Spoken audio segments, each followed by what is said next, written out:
Buenos días. Ya tenemos otra taza de café que beber juntos.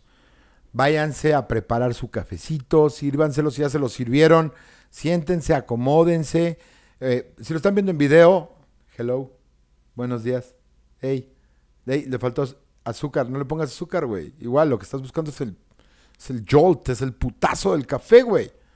Y hoy vamos a hablar de uno de mis temas favoritos, que es el límite del humor, o hasta dónde puede llegar la comedia.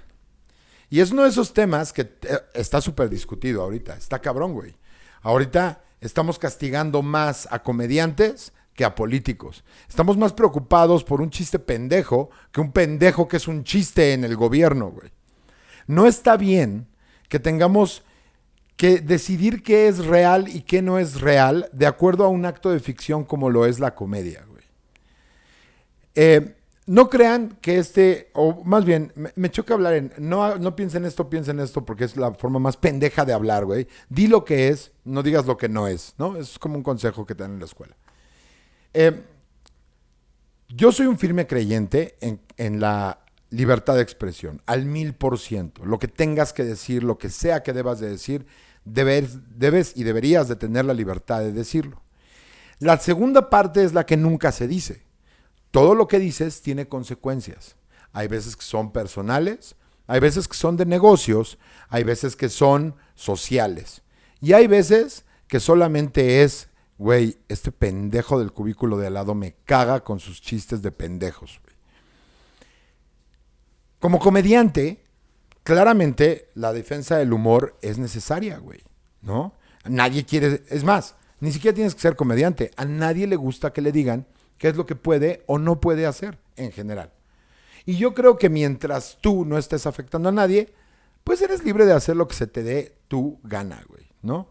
Es decir, los avances sociales nunca van a ser detenidos por la comedia, porque es al revés.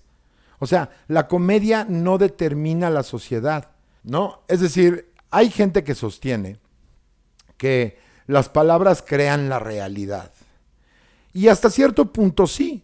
Es más, alguien como yo que sufre de ansiedad es una cosa muy real para nosotros. O sea, para alguien que está en una situación de ansiedad exacerbada, de esta defensa del cuerpo, de esta defensa mental, sí, hay veces que las palabras y los pensamientos son la realidad, pero acá adentro, siguen estando acá adentro.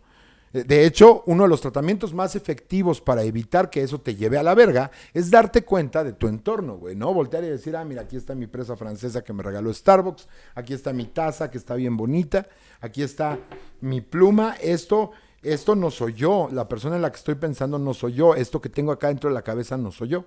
Entonces, justamente por eso es que entiendo que la expresión de alguien acerca de un chiste, de un grupo vulnerable o de lo que sea, no crea la realidad de esa persona o de ese grupo o de lo que sea.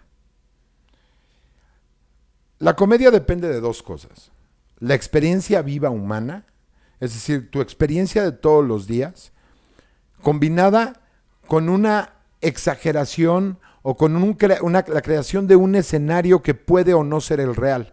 Justamente una de las cosas que yo enseño en mi taller es que para mí la comedia depende de la sorpresa. ¿En qué sentido?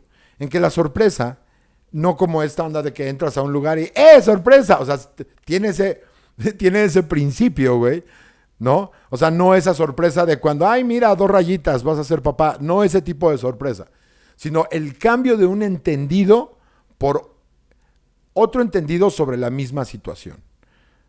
¿Correcto? Es decir, para poder lograr la risa necesitas romper el entendido previo. Y hay veces que romper es agresivo. Y a la gente le cuesta mucho trabajo lidiar con ese tipo de cosas. Uno de los humores o del tipo de humor más efectivo que hay es el humor negro.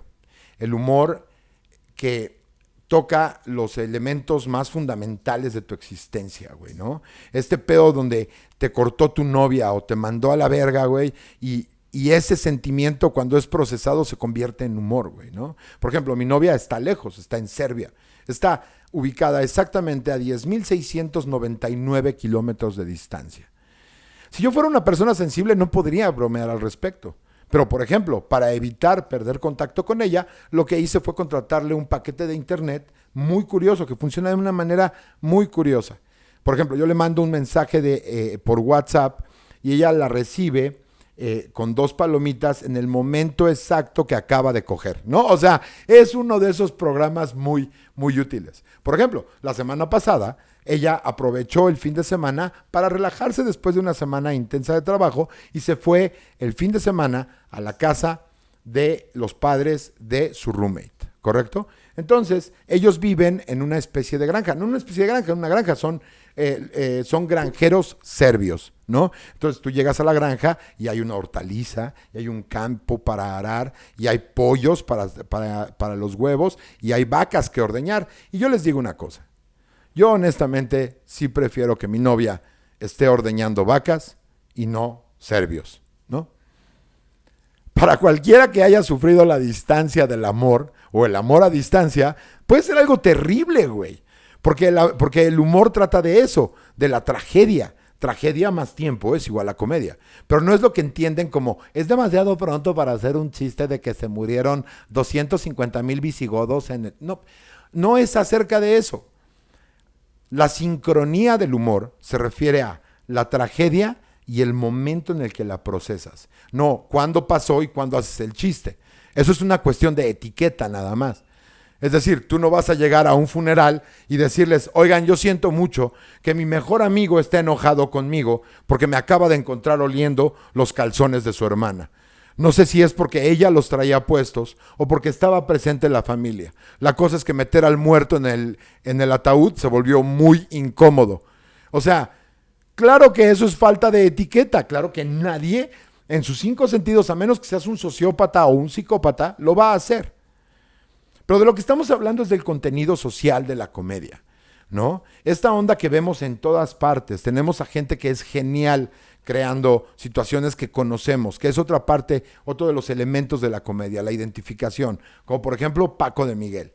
Paco de Miguel, a pesar de ser 26 años más joven que yo, me habla como las maestras que me hablaron cuando yo tenía de 13 a 17 años. Y él acaba de salir de ahí con una precisión de no solamente las palabras, sino el sentimiento que te transmite, que dices, ¿cómo chingada madre tiene esa memoria emocional, esa memoria de entenderlo? Y al parecer es humor inocuo, ¿no? No digo que sea vacío, me gusta mucho lo que hace Paco de Miguel, se necesita de una habilidad muy específica y muy clara para poder revivir ese tipo de personajes. Me refiero a que es inofensivo, al parecer. Pues, ¿qué creen? Que no. No. Había gente diciendo que es una burla a la mujer que siempre ha sido la que se encarga de la educación. Y no, gente que no entiende el humor, no gente que vive en la fantasía. Es una evocación de memoria sensorial, emotiva, de algo que todos hemos vivido, por lo menos en esta sociedad. Luego tenemos a otras personas como Early RG, que es una chavita que hace el personaje de un hombre promedio mexicano macho. Ya sabes, el Tomás. Y mis respetos para Early. De verdad, captura en 2 segundos lo que muchas de mis amigas feministas que hacen stand-up les cuesta tanto trabajo meter en una rutina porque es más complejo el stand-up. Y Early hace un personaje. Y el personaje trata de este güey básicamente que es un desobligado, es un borracho, es un pedote y aparte es criticón y aparte quiere que la pobre mujer a la que se refiere que es la... ¿Cómo se llama la productor? De la que habla esta Early RG, la de Tomás. ¡Ay, la pinche Fanny, güey! La pinche Fanny. Que la Fanny es el personaje, es el ejemplo perfecto de aquella mujer que sufre los efectos del machismo mexicano, del abandono paternal, de la desobligación en el pago de alimentos. Y bueno, también hay gente que tiene pedos con eso. Y ahora de este lado son hombres. Son hombres que dicen, o sea, sí, güey, pero pues no todos somos así, mano. O sea, la verdad es que, o sea, También, güey, o sea, también si ella ya tiene dinero, ¿para qué quiere más? Es increíble que la gente no pueda entender que un chiste es una reflexión fugaz acerca de una situación real para reírte. Eso es todo. No tienes que hacer nada más con el pinche humor. Es la cosa más sencilla de aceptar el humor, porque no hay nada que tú tengas que hacer. Es más, hay veces que ni siquiera tienes que pensar, güey. ¿Han visto a Mr. Bean? Ni siquiera tienes que extraer significado de lo que hace. Es solamente el güey torpe, el tonto, el bufón, el tonto de la aldea, que todo le sale mal, todo se complica, todo lo hace mal. Pero por alguna razón la gente quiere ponerle límite al humor, que por cierto es lo único que nos va a salvar. Es lo único que nos va a salvar de acabar tomando demasiado en serio la vida, que ya es bastante seria en sus consecuencias, güey. O sea, yo no entiendo a esta gente que en lugar de que cuando va a un show de stand-up o a un show de comedia, se pone a criticar qué es lo que está diciendo la persona como si fuera una plática TED. Y aún en una plática TED, imagínate que vas a una plática TED y tienes enfrente a Lawrence Krauss, uno de los astrofísicos más prominentes de todo el planeta, y es, o sea, pues sí, pero la verdad yo no entiendo el pedo cuántico, o sea, Deepak Chopra lo explica mejor, que por cierto Deepak Chopra, para los que sean fans, es un charlatán. No tiene nada que ver, pero me caga, ¿no? Mi punto es el siguiente, por ejemplo, ahí les va. Hay una cuestión que sucede constantemente en los shows de stand-up, y es, siempre hay una persona, siempre hay dos tipos de personas que llaman intensamente la atención del comediante. Uno es aquel que no se está riendo, que es esta necesidad de, todo el mundo puede estar aplaudiendo, puede estar cagados de risa, gritándote, güey, acabas de descubrirme la verdad universal de la risa. Pero por alguna razón los comediantes nos centramos en aquel pendejo, ese güey que está así, que todavía tiene el yo-yo de identificación atorado en la garganta porque está emputado, porque tuvo la peor pinche semana de su vida. Ese es uno. Y el otro es aquella persona que está divertida, pero está reprimiendo su risa. Está cabrón. Y yo tuve una experiencia en un show en el que estaba yendo el show muy bien, estaba todo muy divertido, todos estaban riendo, como en todos mis shows. Se ríe mi productor, pero ¿qué voy a decir? No, mis shows a veces no son cagados. Claro que no, güey, siempre son cagadísimos, güey. Bueno, estaba dando mi show y hasta enfrente había una chavita que venía con su novio. El novio estaba riéndose muy bien con todo el grupo de amigos y ella cada vez que escuchaba un chiste de los míos que son de repente fuertes, digamos, no sé, por ejemplo, ahí les voy a contar uno de una rutina muy vieja. Leí en Facebook por parte de una amiga que iba a ser mamá, lo cual me puso muy feliz, pero también me hizo preguntarme cosas porque mi amiga es lesbiana. Entonces yo dije, a lo mejor va a adoptar, ¿no? O a lo mejor va a optar por inseminación artificial, ¿no? Entonces la felicité en los comentarios porque si no la felicitas a lo mejor está siendo homofóbico por omisión. La felicité y 4 renglones más abajo, 4 comentarios más abajo, me di cuenta que su maternidad se refería a que iba a adoptar un gatito. Yo dije, qué poca madre. Como papá me ofendo. Como papá me ofendo de que comparen la adopción de un gato con la de un niño, porque no es lo mismo, señores. Un gato nunca va a llegar para preguntarte, oye papá, ¿por qué cuando veo a Justin Bieber siento raro aquí en la parte de la cadera? O, oye papá, ¿por qué a Luis cuando me dio un beso le salió como pipí blanca? Nunca va a preguntarte eso a un gato. Aparte, si te cansas de un gato, lo puedes meter en una bolsa, subirte en tu coche y venir en periférico y aventarlo. Y con tu hijo no lo puedes hacer. Bueno, no después de la semana 12. Bueno, ese tipo de humor. Y entonces ella estaba riéndose, pero conteniendo la risa. Estaba así de... Y venía otra vez el putazo de un punchline, de un remate. Y entonces me llamó la atención al grado que tuve que preguntarle, le digo, ¿por qué no te estás riendo? O sea, ríete, o sea, no hay pedo. Si entre más alto te rías, mejor. Y me dice, ay, no, es que qué pena, ¿qué van a decir? Y yo, ¿qué va a decir quién, güey? Gente, tienen que saber que afuera de los shows de stand-up o de los shows de comedia, no hay gente entregando trofeos por no haberte reído de un chiste en específico. Es decir, nunca vas a salir de un show y te van a decir, oye, No mames, qué manera de aguantarte la risa en ese chiste tan fuerte. Se ve que eres muy decente. No va a pasar, güey. No sucede. La comedia no puedes pasarla a través de un prisma moral. Es decir, lo puedes pasar, pero es básicamente explicar un chiste a través de la moralidad. Es como disecar una rana. Te vas a enterar qué trae adentro, pero la vas a matar. Es exactamente así. Ahora, no significa que tengamos que ser un conjunto de salvajes. No significa que tengamos que seguir sobre las líneas de la comedia que hacía Jorge Falcón, o que hacía Polo Polo, o que hacía genios de la comedia. De acuerdo. Pero eran otros tiempos. Era otro entendido. ¿Cómo es que antes era una característica de risa el darse cuenta que a una persona le gustan las personas del mismo sexo? ¿Cómo es eso comedia hoy? ¿No? Es decir, no debes de ser limitado, pero tienes que aspirar a hacer las cosas mejor. Tienes que aspirar a tener un humor más empático, que no significa limitar qué tan fuerte pueda ser el humor. Hay un comediante que se llama Doug Stanhope. Aquí lo voy a dejar el nombre, de encargo a mi productor, para que vayan a buscar un beat acerca del suicidio asistido de su mamá. Búsquenlo así, Doug Stanhope, suicidio asistido o assisted suicide. Voy a dejar el link en la descripción del video. En donde él describe paso a paso cómo fue que ayudó a su mamá a quitarse la vida. Ese tipo de humor es de oro. Para empezar se necesita una habilidad narrativa impresionante, la cual la tiene Doug Stanhope. Pero mi punto es que prueba que tú puedes tocar cualquier tema sin ser ofendido, sin ser ofensivo, quise decir. Es decir, ¿quién se va a ofender? ¿Quién se va a ofender con ese chiste? Y estoy seguro que hay gente ofendida. Oye, la asistencia al suicidio no es algo con lo que se juega, mano. Nunca he entendido ese comentario. ¿Qué pasa si juego con ello? ¿Qué pasa si me río de que yo ayudé a que mi mamá dejara de sentir dolor, por ejemplo? ¿No? O sea, tendríamos que analizar primero el pinche concepto de qué es la eutanasia, ¿no? El deseo de acabar con tu vida, porque la realidad que vives, porque la vida que tienes es demasiado dolorosa como para poder seguir adelante. Y sin embargo, hubo gente ofendida.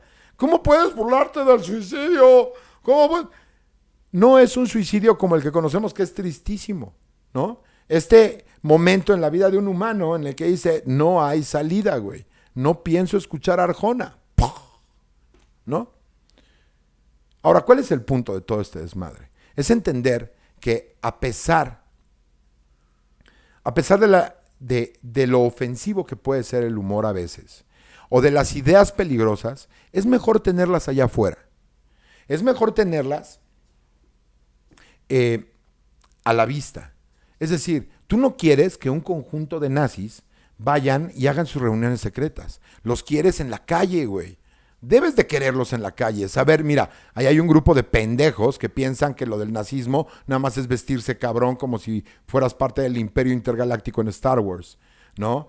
Es mejor tener esos güeyes ahí afuera. Mira esos 4 güeyes de Guadalajara que creen que son nazis y son color caguama, ¿no? Es muy importante tener conocimiento de las malas ideas para tener mejores ideas para combatirlas.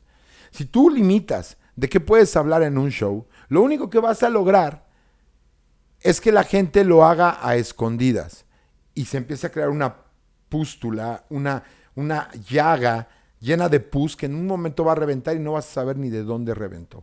Esa es la importancia de la libertad de expresión. Ahora, en cuanto al humor, yo creo que hay cosas que sí ya podemos tirar a la basura. Debería de haber una especie de maricondo acerca del humor. Eso sí lo creo. Hay cosas que les podemos dar una revisadita y si ya no lo hemos usado en un tiempo, lo podemos mandar a la chingada, ¿no? Por ejemplo, Jorge Falcón se hacía llamar el comediante blanco de México porque no decía groserías y era su contrapropuesta a lo que hacía Polo Polo. Y de alguna manera, e increíblemente, Polo Polo era mucho más políticamente correcto que Jorge Falcón, porque no hay nada de blanco en decir, iban 2 jotitas en la calle. O hablar de un gangoso, que los gangosos, señores, no existen. Se llaman sordomudos o gente con paladar hendido. O sea, no mames. Si vas a hablar de la condición, habla de la condición, ¿no? Se me hace raro que Dios sea tan culero como para no armarte la cara completa, ¿no? Por ejemplo. O como si una persona nace sorda y muda, ¿en qué idioma piensa? O sea, el humor inteligente, el humor para hacer reír existe. Y vive ahí. Vive ahí donde estamos toda la experiencia humana. ¿Ok? Yo recuerdo un chiste, y lo voy a sacar ahorita, por el cual a una persona le costó la carrera en México y le abrió las puertas en Estados Unidos, que es a Platanito. Platanito un día hizo un chiste, ya saben cuál, no lo voy a decir porque aquí en YouTube capaz que mañana mismo me caen amenazas de muerte, pero hablaba de la tragedia de la guardería ABC, ¿no? Y entonces él se refería a la guardería como Kentucky Fried Children, lo cual es un chiste muy viejo y les voy a decir por qué. Porque ese chiste existe desde la tragedia de San Juanico. Es decir, Sergio, que es conocido y amigo mío, estaba reciclando un chiste en un evento privado que no tenía ninguna intención de insultar a nadie. Solamente era una señalización humorística acerca de cómo deberías de ponerle un lugar que se quemó. El problema es que había padres, había víctimas, que son la tragedia más grande que existe, morir tan joven a causa de un descuido del gobierno. Y de alguna manera, el que acabó, tú puedes pensar lo que quieras del chiste, a mí no me interesa el chiste, yo tengo un chiste todavía más fuerte que ese, rematándolo y como señalando lo impropio que es. Pero lo que no podemos hacer es hacer responsable al payaso y no al payaso que no puso el extinguidor, ¿no? El payaso que no tenía el orden para quitar toneladas de papel amontonadas en un lugar donde podía haber el riesgo de un incendio. No podemos matar al mensajero. Ese es el punto. Ahora, ¿de qué te ríes tú? ¿De qué nos reímos todos? Porque acá afuera, en Twitter, en Instagram, todos somos, no, o sea, yo creo que la verdad está re mal que se estén burlando de la gente que tiene reggaetonetas. O sea, ¿qué tal que es? Sí, güey, pero entre tus cuates, acuérdate de los chistes que haces. Acuérdate de las cosas que dices, de las salvajadas que dices entre tus cuates. Y entre tus cuates está bien, es un contexto. Hay un contexto en el que entiendes que estás diciendo mamadas. Pero como profesional de la comedia es distinto. Creo que sí podemos aspirar a hacer mejor comedia. Creo que podemos aspirar a hacer comedia que, sin perder la habilidad de hacer reír, siga siendo transgresora, siga siendo señaladora de las faltas del gobierno, de la falta de la sociedad, o simplemente el decir, miren, esto pasa. Ese es el trabajo de la comedia, ningún otro. No forma realidades, como mucha gente postmodernista o woke señala. El hecho de que yo diga negro en lugar de afrodescendiente no va a cambiar ni la genética, ni el aprecio, ni los derechos civiles que debe de tener esa persona. ¿Qué tal si un chiste racista es solamente el señalar el hecho de que antes los baños estaban separados para blancos y negros y que yo creo que estaba bien separarlos? ¿Saben por qué? Porque antes no tenía que ver, porque un afrodescendiente es como 14 centímetros más grande que yo, de diámetro, ¿no? Y entonces, no podemos, o podemos hacerlo, pero no va a cambiar la realidad de nadie. Cambiar el humor, tratar de limitarlo, solamente nos va a quitar un espejo, una cámara, un ojo más sobre las peores cosas que hay en la sociedad. Vayan a un show de comedia y disfrútenlo. No lo juzguen. O júzguenlo, pero cállense, a nadie le importa. O sea, el compromiso de alguien como yo, como mis mucho más talentosos que yo amigos, es hacerles reír. El traerles una realidad que hace unos minutos parecía terrible y hoy es irrisoria. Yo mismo estoy haciendo un set nuevo de comedia acerca de la ansiedad. Y de alguna manera está bien hecho porque, no digo que el mío sea bien hecho, sino como yo la padezco, yo sí puedo hablar de ello. Cualquiera puede hablar de cualquier tema. La comedia no tiene que golpear hacia arriba forzosamente. La comedia, de hecho, no tiene que golpear. Hacer una observación acerca de las clases menos favorecidas no significa que los estás golpeando. No existe ese golpe, señor woke. El tirarle a Bill Gates, el romperle un madrazo en un chiste a Elon Musk, no lo va a hacer menos rico. ¿Ok? No va a suceder eso. Lo que nos va a hacer, lo que sí va a hacer es hacernos reflexionar. Si tú señalas una característica acerca de una clase social desfavorecida, probablemente llame la suficiente atención para que alguien haga algo al respecto, ¿no? El señalar que a alguien que tiene mucho dinero está abusando del sistema, tal vez llame la atención para que el mismo sistema lo autorregule o le cambie la forma de hacer las cosas. Pero nunca callar a la gente resultó en algo bueno. Es más, ¿saben cómo cobró tanta importancia Hitler en Alemania? Porque había sido completamente rechazado por la clase política. Entonces se dedicó de forma clandestina en un bar que es muy conocido, en un underground que se llamaba Beer Hall Push, que es donde hizo su primera manifestación en contra del pueblo judío y de la superioridad de la raza alemana, de la raza teutona. Y por estar ahí en escondido, ganando poder, fue que un día reventó con suficiente poder como para crear uno de los sucesos más tristes de toda la humanidad, que es el Holocausto, güey. Inserten chiste de judío aquí. De hecho, yo tengo un chiste de judíos. Justamente tengo un set de 20 minutos de judíos. Y no los ofendo en un solo segundo. Es más, tengo uno que todavía pega un poquito más cerca. Y no es un insulto y se los voy a dejar de tarea. Se los voy a contar antes de despedirme y se los voy a dejar de tarea para que me digan a qué se refiere eso.